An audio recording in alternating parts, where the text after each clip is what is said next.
I realized I was ready to finally face the things that I know I've always carried, the heaviness that has sat in my heart and my body, and what I didn't know at the time, but now have come to realize about inner work is I was ready to let go of the things that were no longer here to serve me and ready to embrace a new way of being in this beautiful way of living. You are listening to Personal Development Mastery, the podcast that empowers you with the simple and consistent actions to take that will help you create a life of purpose and fulfillment. I'm your host, Agi Keramidas, and this is episode 432. In today's episode, we unlock the transformative potential of inner work. By listening to today's conversation, you will discover how to break generational cycles and heal intergenerational trauma. You will also hear about self-love as a core component of inner work and personal growth. And also, we discuss my guest's mission, which is to redefine leadership for women of color. So, if you or someone you know falls into this category, listen in and share it with her. Before we dive in, if you enjoy listening and appreciate what we're doing, the quick favor I'm asking of you is to click the subscribe button to help us make the podcast better for you. Now let's get started. Today it is my real pleasure to speak with Rohene Bouajram. Rohene, you are an international speaker, writer, and advocate with a unique Zimbabwean Canadian perspective. You have over 2 decades of experience in higher education, specialized in strategic program development and transformational systemic change, and you are the host of the podcast Unspeakable Leadership, where you explore the leadership of women of color. You are on a mission to redefine leadership, particularly for women of color, through the lens of equity, diversity, and inclusion. Rohene, I am delighted to speak with you today. It's such a pleasure to have you here. Likewise, Aggie, I feel like this has been a moment in time that I've been looking forward to, and so grateful to be here in the same sort of liminal space together. And so am I, and I also have been looking forward to this. I will give us a very brief, let's say, preface here that we met about 3 months ago in a mastermind group or group coaching session that was online. And for me, and I will share that before I move on with anything else, from the moment you spoke, I felt a connection, like there was something that I thought, oh, wow, this is, I started taking notes with things that you were saying. So from that time, I thought this would be an exceptional perspective that you bring, so I can share it in the podcast. And here we are, about 3 months later, having this conversation. So I just wanted to share that as my experience of how I know you. So I don't know if you want to add anything to that before I move on.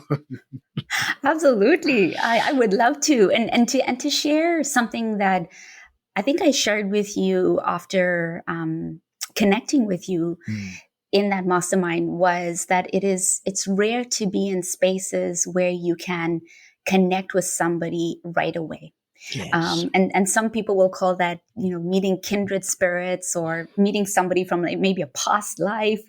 And there was that connection that I felt with you. And so I want to say thank you, because even in those spaces that I've mentioned, it can, for a lot of women of color, can feel very unsafe to be in spaces where we don't know how to show up. And you instantly made that space, along with many others who were in that space, safer.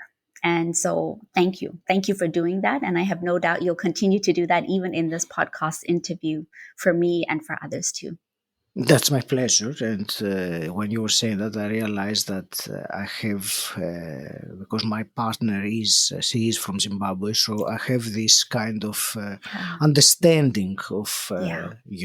how important it is to what you were just describing. So, Rohene, today, the what I would really love to explore with you is this journey of self-discovery and inner Mm-hmm. work, especially as a path to healing trauma. You talk about Mm-hmm. intergenerational trauma in Yeah. particular. So, what I'm thinking of asking to begin this exploration is asking you about a personal experience, something that Mm-hmm. your personal experience that shaped this understanding of intergenerational trauma. Yeah. Wow, I love that. I love that question, and I love how you asked the biggest question first, which is We're getting straight in yeah, it, yeah. You're yes. like I was like no soft questions to start. We Let's just warmed go up straight. before we started recording, and besides, as I said, there is this connection, so I don't think we need any. Yes, so let's Yeah, go deep. let's go right deep down. I love it. I love it. Well, let me. I first want to ground myself because I think that is often crucial when we're starting off with important and also heavy topics. Yes. So I ground myself in recognizing that the land beneath my feet is the ancestral, traditional, and unceded territory of the Musqueam, Tsleil-Waututh, and Squamish nations, otherwise known as Vancouver, British Columbia, Canada. Mhm. And often, when many of us in Canada acknowledge the land, it's not just a mere land acknowledgement. It's a recognition that I myself, as somebody who came here in the early 2000s as an uninvited guest and settler, that I came to lands that I had no idea of the history, the trauma, the violence that has impacted Indigenous nations, Indigenous communities since time immemorial up until present day. Mhm. And Mhm. so over the course of my career and just my personal, development, I really had to sit in this space of tension of being an uninvited settler on lands that were stolen, on lands that continue to be marked with oppression. And the reason why that's crucial for me is because I myself came from a country that was colonized and have had to go through experiences of understanding what that did not only to my family, but to many communities in stripping away their identity, their Mhm. culture, their connection to spirituality, under this impression that there was a much more superior, better, dominant way of being. And so when I think of inner work, I think of um, the experience that I'll draw on is I think of it was probably around early 2000. And so for many of us, we probably recognized right away early 2000. If you had to think of around March, April of early 2000, that was when the pandemic was hitting majority of us, particularly on North America, but I think also in Europe and definitely in the United Kingdom. And that was a time for me where I had experienced significant change in my life. I had recently separated from my ex-husband, now ex-husband.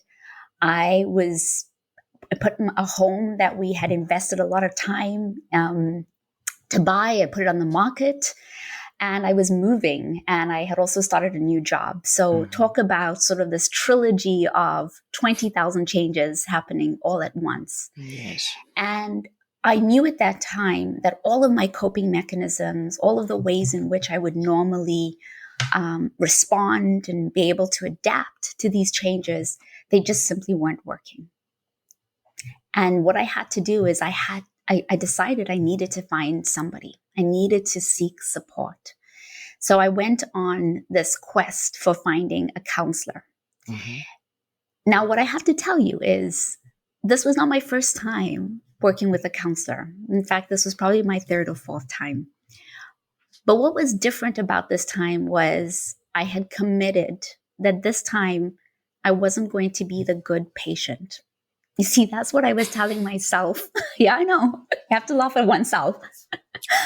That's what I was doing with all of the counselors before.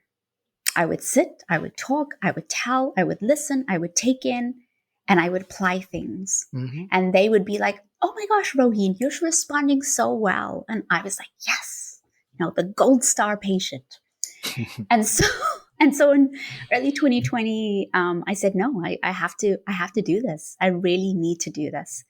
And I'll end off on this because I think I'm sure I'll get into it more and more. But what I want to share is, in finding the right person, it was how they articulated their counseling philosophy that drew me in and made me realize this is the person who I can go down this journey of healing and self-discovery with.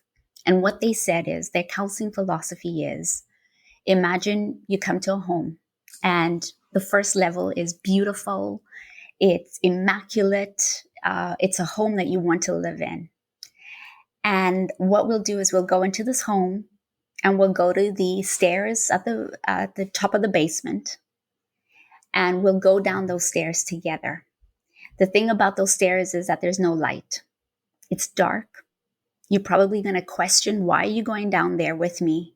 But I will have a torch and we'll go down each step together. And when we get to the basement, we're going to find things that you've never found. You're going to find things that you've forgotten. We're going to find things that you wish you weren't still in the home. And we're going to go through it together. And when they said this to me as a counseling philosophy, I realized I was ready to finally face the things that I know I've always carried, the heaviness that has sat in my heart and my body, and what I didn't know at the time, but now have come to realize about inner work, is I was ready to let go of the things that were no longer here to serve me, and ready to embrace a new way of being in this beautiful way of living. What you just said about the philosophy, actually, when you were describing the metaphor of going down the staircase, the dark staircase in the basement without, knowing what you will find there, because it's long forgotten. Yeah. That's a very powerful, the way that I heard you describing it. So let me take a step back right now, because you already we mentioned the term inner work quite a few times. I suppose what you already explained is part of it, but when you say inner work, how do you define it? What other components are there? Yeah, for me, when I think of inner work, I think of the paradigms that have shaped how I see the world, and for those who are listening, how you see the world. And within those paradigms are the beliefs, the beliefs that we have either been conditioned to believe, that this is how things are meant to be, this is how life is. And those beliefs become the way in which we act, we behave, we think. And so when I think of inner work connected to paradigms, I think of how we can start to interrogate some of those paradigms in a very gentle and kind way that allows us to question, where did this come from? Who told me this? Was this true? So asking those questions and seeing what the response is. And sometimes the response can be, that it came from somebody we care about, and it came from somebody we trusted. And no, it's no longer true, even though it came from a caring place. And then move to a place of saying, does this paradigm or do these beliefs serve the person that I want to be? And sometimes that can be a yes, a no, or maybe. And to come to a place where either we're keeping or we're perhaps letting go and replacing those beliefs and the paradigms with something that is much more attuned and aligned with who we are. And I'll sort of share, like, the person I discovered as a result of doing some of my inner work is I gave her a name, and I call her my peppered perfectionist, because one of the paradigms that I subscribed to for a very long time was perfectionism. It was where I got my worth, my value. It was also where I put a lot of energy to get love. So if I was perfect, I would be loved. I would be worthy. And yet, we're human. We are imperfect. So I had to really unsubscribe from perfectionism. Now, my peppered perfectionist, she's there. She still shows up from time to time. But what I've done is I've slowly learned to sort of simmer and tell her to temper down her voice at the moments when we are showing up imperfectly. Mm-hmm. And that for me has been a journey of inner work. I'm nowhere close to being done or perfect, but I'm certainly on a journey of enjoying life in a much different way that is more stable and more aligned with the kind of person I want to become and continue to grow into. With perfectionism, one of my favorite phrases about it is that perfectionism rarely begets perfection.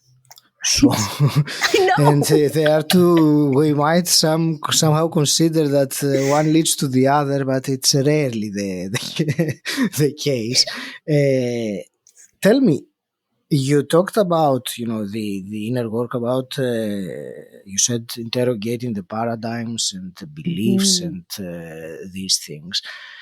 Apart from counseling, which you mentioned, is that the foundation in the inner work? Are there other components? Are there other actions or methods or something else? Or is counseling the way to do it from your experience? I love that question, Aggie. Thank you for asking it, because I know counseling is not always going to be the solution, if we're going to call it that, for everyone. So I'm glad that you're raising that. No, counseling is one of multiple methods that people can find themselves on a journey of self-discovery. And I often, when I'm talking to my students as part of my work that I do, or I'm talking to clients as part of my consulting, or even on my podcast, a big part of what I believe in is that each person needs to find what works for them. So what I have explored in my own journey has been to really look at things that resonate with being in my body. So, and what I mean by that is I've really needed to find ways that I could meditate. And so for some people, that's going to give them a lot more insight into what is their body telling them versus what their mind might be telling them, because those can be two different messages that can be, as you've mentioned, counterintuitive, right? They can create paradoxes. And so it's in that paradox that we can understand, why is there a difference in this message that's coming through?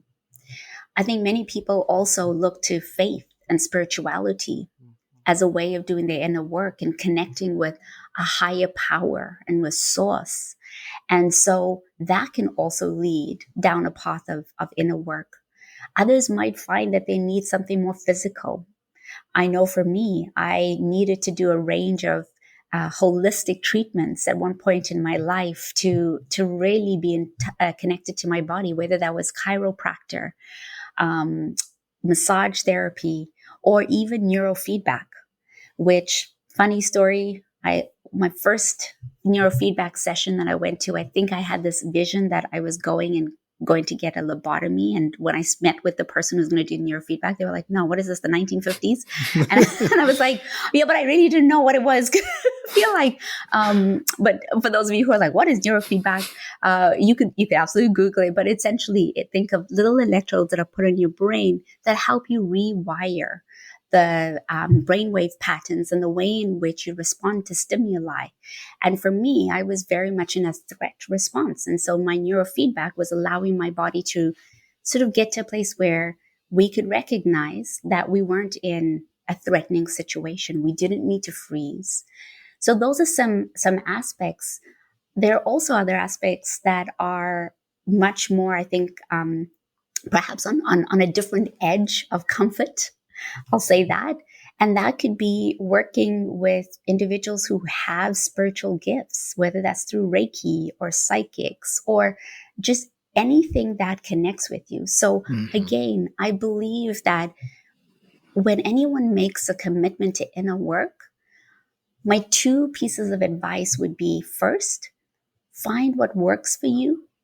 And two, open yourself to many things that you might not choose right away, because it is sometimes in that discovery of that choice that you start to become connected to something that's a lot bigger than not just who you are, but what you've been searching for and you didn't know you were. Thank you for this beautiful answer. I will reiterate because I think it is so important what you said, for it to find out what works for them.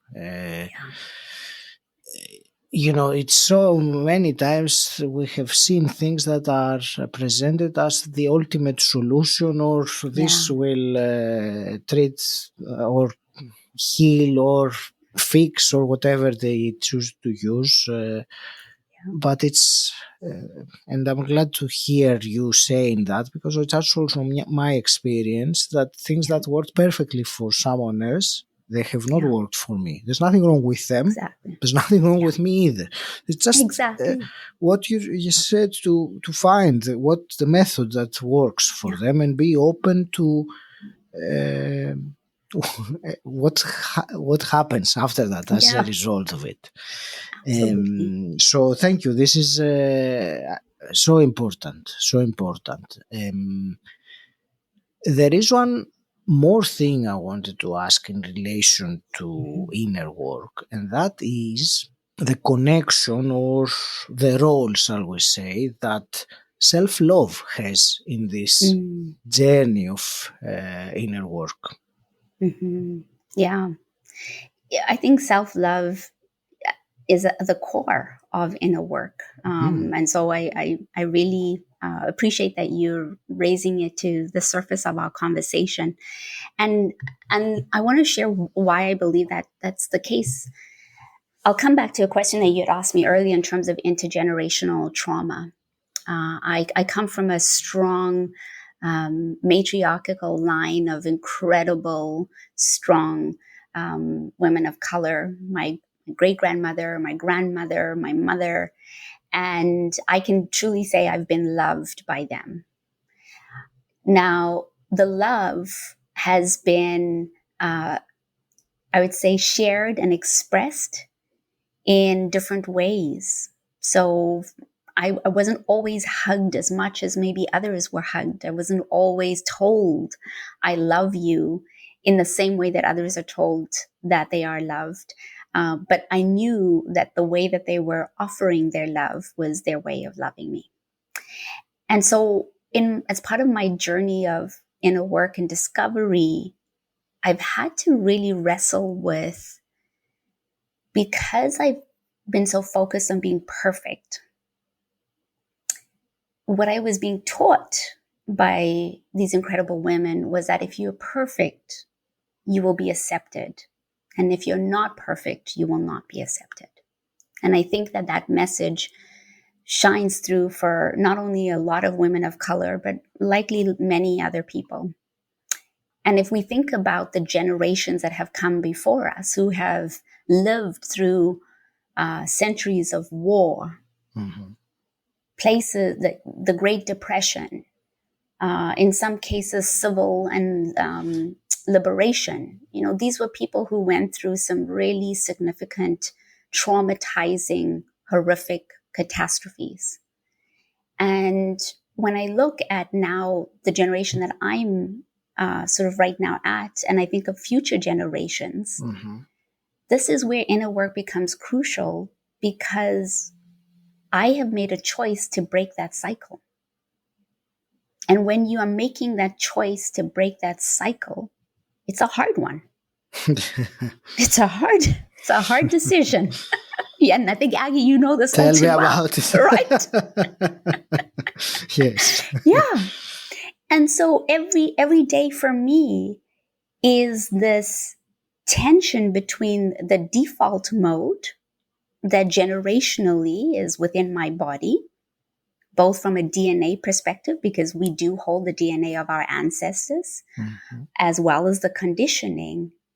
So the tension between that and the tension of this new ideology, new worldview, new paradigm that I am still kind of like figuring my way into. And I have to constantly be loving to myself, to remind myself that every day I'm not going to be perfect. I will get it right, and sometimes I'll get it wrong. But that I commit that every day is going to be an opportunity to break that cycle. And the more that many of us around the world, and I really believe that this is a global opportunity for each and every one of us to do the inner work, to heal, to confront the unconventional truths within us, and to choose a different way of being, that will have a ripple effect not only on our leadership, on our workplaces, on our relationships, but it will also have a ripple effect on the next generation. And then that will have a ripple effect on the next generation, and so forth. And that is what happens when you make the choice to be the first to do your inner work within your family. And so it's a scary choice, but it's one that will have just insurmountable rewards, not just for us, but for many to come. Thank you. And I wrote down, highlighted the phrase you said, it's a choice to break the cycle. Yeah. And it is. Not necessarily an easy one, but it's worth it. And it's probably the choice, the only choice that is worth it. Once you commit to doing that, there's no turning back. You realize how this, there is. Rohene, I will switch gears now. It's also, I wanted to discuss with you, in particular, with your mission, and you are so passionate about redefining the faces of leadership, and your podcast is about that. So I want to ask, just to give a little bit more context perhaps to the listener, or perhaps even more for the listener to identify with what you're about to say. Can you tell me what are some of the key challenges that women of color face in leadership in particular? Yeah. I love that. I love that we can ask this question and that there's space for multiple responses, because I can speak to my experience and then some of the research that I've come across, and to also know that everybody has their own unique experiences. What I find are some of the challenges is, first of all, often when you look at across sectors, across industries, and this is, I'm talking in the context of sort of North America. However, I think that this would be the case also if we looked at Europe. Now, in the global majority, obviously that would be a different conversation that we would be having. But when I think of women of color, I think of Indigenous, Black, racialized women. First of all, the first challenge is that they're very few in leadership. They're often one of few, which makes it a very isolating experience to be one of few. There's also the burden sometimes of being one of the few is you carry the weight of what sometimes is referred to as the duality of race and gender. race in that there's a weight of needing to now be the voice of every marginalized group, every group that has been historically, persistently, and systemically oppressed. And then when I think of gender, I think of what has, the changes that have occurred for women over time, but not to the same evolution as they've occurred for men. Mm-hmm. And so there's this weight that a lot of women of color have to carry when they are finally in those leadership roles. And they're not necessarily supported by others who can carry that same weight in the same way. And the third challenge that I would speak to is the labels that are continuously imposed on a number of women of color when they are in those leadership roles. And those labels can sometimes feel positive, right? Mm-hmm. The label like a superwoman. Mm-hmm. So they're given this idea that they can do so much with so little. They are creative. They are able to create the innovative things that people would normally not dream of. And they also are able to say the things that others won't say. Mm-hmm. Sounds great, but it's challenging. And at the heart of the superwoman schema, and there's research that has been done on that, is that it's almost like women of color, and I'll talk specifically about Black women, are then almost seen like having these supernatural powers. Like they can do things twice as good. They can all of a sudden do the work of 3 or 4 people. And that's not true. So that's a label. But there's also other labels that are more on the negative slant. And these are labels that I've experienced. And these are labels like the aggressiveness. Mm-hmm. That as soon as they speak up and say something or they address something, particularly if it's of a level of injustice, they are deemed aggressive or not a team player. And so those labels are endless, and there are many other tropes that sadly are used. But I would say those are the 3 challenges that I often hear time and time again. And I'll end with what I think is the issue. And this is something that I'm still curious about. It's something I'm still exploring.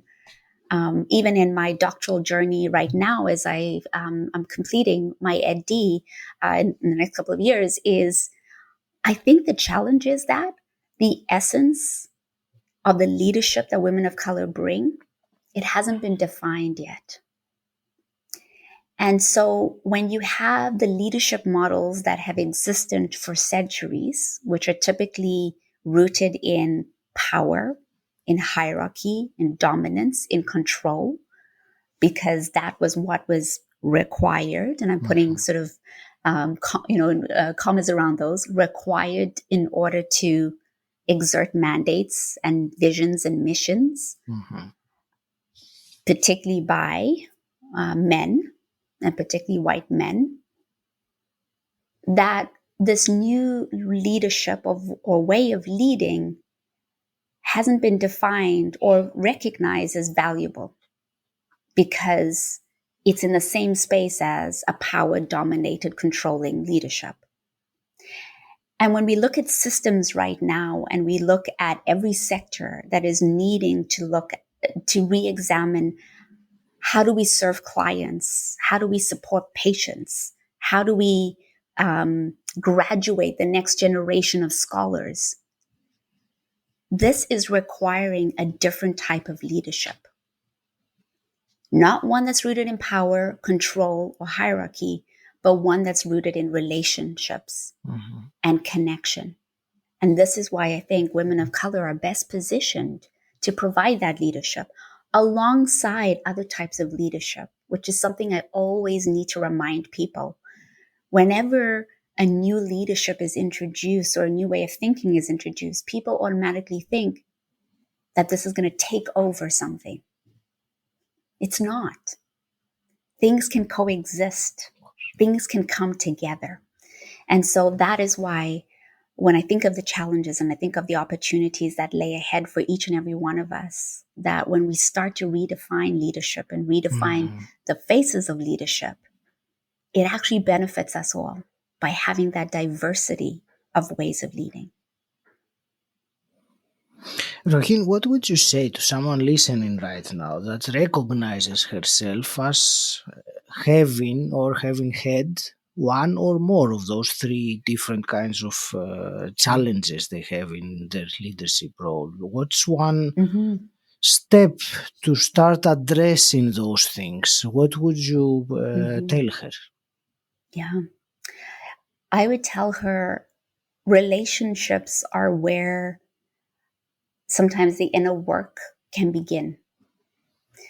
So whenever I have needed to re-examine something that's happened to me or I face a microaggression, I go to my community, and I use the word community in a loosely defined way because everybody can, decide that that could be either from a place of identity, racial identity, cultural identity, or Mhm. it can be a place of interests and joy. And so I would first say, reach out to your community and the relationships that matter to you so that you can start to ask for support, ask for help. And then that will lead you down a path, my hope, towards finding what works for you. Because these challenges, they're not actually about us. They're about a system that was created not recognizing that many of us would be part of the system eventually in that leadership level. And so when these challenges are happening, and this is where I often hold a lot of grace for those who are sort of on the other side of the sort of perpetrator mode, is they're just acting in a way that is based out of fear. Mm. But it's not my job to educate them. And it's not my job also to help them. They also need to make that choice to help themselves. And so the more that I and the person who might be listening, the more that we commit to our inner work. And when those challenges arise, you will have a different way of responding that is not reactive and that will keep your peace of mind as a priority. Thank you so much for this answer. And I would say half jokingly that, the inner work, the thing with inner work, by definition, no one else can do it for you. It is inner. You are the only one that can do it, commit to do it and do it. So thank Yeah, you so much for your answer. absolutely. Uh, Rohene, where can our audience, the mastery seekers, learn Mm-hmm. more about you and continue the journey with you? Absolutely. Thank you, Aggie. And I would love anyone to connect with me. So I appreciate that you are offering this special way of connecting, Aggie. You can find me on my website, rohenebouajram.com. You can also find me on LinkedIn. I'm usually active and posting on LinkedIn, and again under Rohene Bouajram. And my Instagram handle is both at Unspeakable Leadership as well as Rohene Bouajram too. So please don't hesitate to connect in with me, DM me. I always love to connect with anyone who is wanting to not only ally and align, but to also support each other down our journey of self-discovery. Thank you. And Rohene, before we close off today, I have two quick questions which I always ask my guests on the podcast. And the first one is, what does personal development mean to you? Oh, I love that question. And can I, you know what? I'm going to do something wildly spontaneous. I think Sure. I'm reading. I like that. I know. I'm reading a book right now. Uh-huh. It's called Embers by Yes. Richard Wagamese. And Mm-hmm. Richard Wagamese is an Indigenous scholar. And this book, I've been for the last probably 2 months, every day, I just flip to a page Mm-hmm. and I put a sticky note. I'm like, that's the message I'm supposed to receive Mm-hmm. for the week. Yes. And on a specific day is when I open it. And so this is the first day that I'm going to open this. Mm-hmm. Because I feel like that's the message that I need to share as my answer. And yeah, okay. So this is the message. There are periods when you exist beyond the context of time and fact and reality. Moments when memory carries you buoyant beyond all things, and life exists as fragments and shards of being. When you see yourself as you were and will be again, sacred, whole, and shining. And so I do believe that's the message that I would like to share, not only with you, but with those listening, is that's what personal development is. And when I think of that quote and offering, I think of how I started our conversation. If you recall, Aggie, I said, I'm happy to be here with you in liminal space. And liminal space is about a place of transition. And so I kind of will connect that back in with the quote, which is personal development is being comfortable with being in that in-between stage where you know that whatever the outcome is, and detaching yourself from the outcome, whatever the outcome is, it will be what's best for you. But it's pretty hard. It's painful to be in that in-between stage. But I do believe the more of us that are in that in-between stage, seeing each other, connecting with each other, the less lonely that liminal space will feel. Beautiful. And a quick hypothetical question. If you could go back in time and meet your 18-year-old self, what's one piece of advice you would give her? Oh, I would tell her to just breathe. Like, just breathe and enjoy the moment. Be present. Yeah, be present. That's what I would tell her. She was so future focused, very goal driven, and no surprise there. And I would tell her to just be present. Yeah. Rohene, I want to thank you so much for this conversation we had. I really enjoyed it. I truly hope that the message has been received by those who are attuned to receiving it, and they have listened so far. I want to wish you all the very best with your mission of redefining the face of leadership, and also with your podcast. Thank you. I will leave it to you with any last parting words. I just want to say two last quick things. The first is a huge, huge thank you, Aggie, for having me on your podcast. I appreciate the platform that you have created for many others who are on their journey of personal development and mastery. And so thank you. Thank you for having me, and thank you for continuing to serve people who are committed to that inner work. And lastly, to those who are listening and those who have been perhaps also watching as well, I just want to say thank you for continuously showing up in the way that you do, because the more that many of us are doing the inner work, the more change we are creating. We might not see it right away, and we might not see the impact of it right away. But I often think of my great, great, great, great grandchild, who I may never get to meet, but that's who I always have in my mind is when I think of my inner work. And my hope is that one day they will say to her, because I've pictured her, that your great, great, great grandmother, she was a cycle breaker. And so it's my hope that you will be the one also to break cycles in your own journey. So thank you. And before I end today's episode, if you enjoy this podcast, can you think of one person that would find it useful and share it with them? I'd really appreciate it. It helps the show grow, and you also add value to people you care about. Thank you. And until next time, stand out, don't fit in,